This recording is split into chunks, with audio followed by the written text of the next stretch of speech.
I have quit my jobs to go after things that I love to do. By far, some of the hardest choices I have had to make.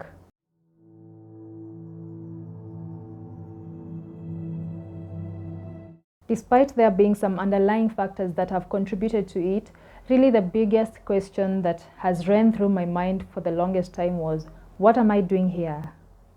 What am I doing here?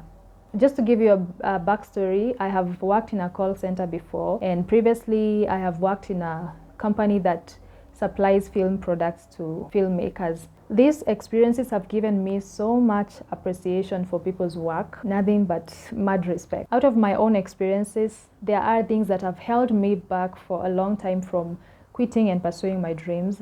I'll share them, and if you relate with them in any way, please make sure to comment down below and let me know. The first one is fear of the unknown. It's so easy to stay in a comfortable place because you are not sure of how things will turn out if you leave that space. It's really a feeling of insecurity and opting to stay in a place where you know how things work and how things operate, so that you can't hurt yourself, or you're not sure of what will happen once you step out of it, so you'd rather stay here. The second thing is procrastinating.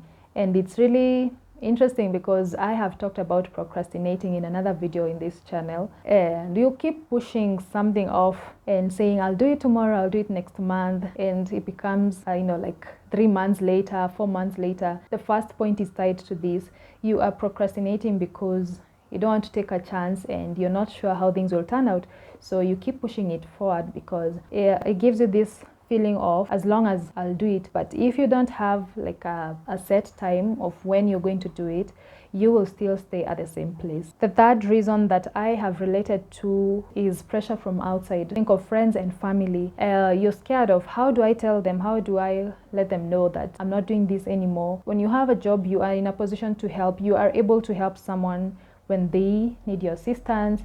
But once you step out of it, how do you tell them, I can't help you anymore because I don't have a job at the moment? Now, the fourth thing that I have experienced is self-doubt. This is that feeling of, I can't do this, I'm not good enough. Is my dream really this big that I can quit my job? And you hold it off for such a long time, and the more you doubt yourself, actually you begin to get convinced to stay there and you don't move. And that's what the enemy or anything working against you, that's what they really thrive on, because as long as you are not pursuing your passion or your purpose, it's a win for them. Be aware of that. Do you have self-doubt?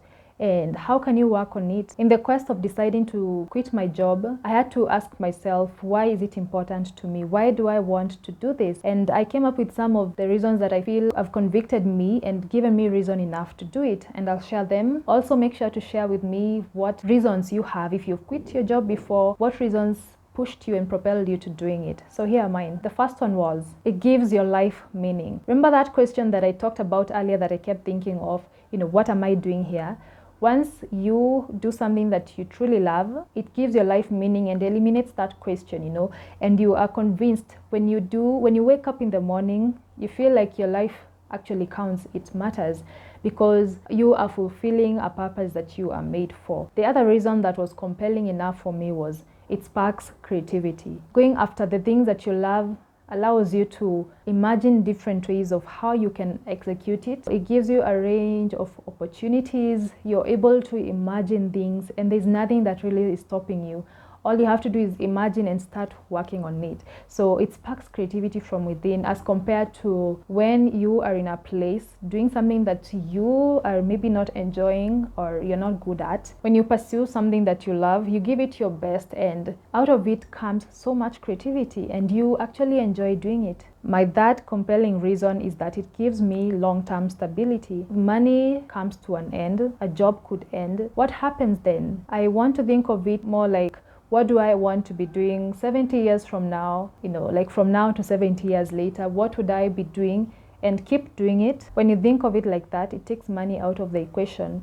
And I believe that once you pursue the things that you love, you'll execute so much excellence in them. And even these things that you're pursuing, like money, are attracted to that kind of excellence. They are attracted to the value that you are adding, the impact that you are having on people, because once you add value to someone, money follows it. I had to think of how do I want to find long-term stability, and it is going after those things that count. My last reason was that it will cancel out regret. If you don't do the things that you love and you become older, you'll be thinking, oh my goodness, what if I did this when I was 30 years, when I was 25 years? How about you start thinking about them now and avoid those kind of regrets? I think that's one of the things that really pulls us down, when you think you had an opportunity to do something else and you didn't because of the previous reasons that I mentioned. That's my experience. If you have picked something from it or relate to any of the points that I have mentioned, I would want to know your thoughts in the comment section. If you have experienced that before, if you quit a job to pursue your passions and your purpose, if you are at your job and that is really what you are meant to do, I would also want to know what that looks like for you. So thank you so much for watching, and see you in the next video.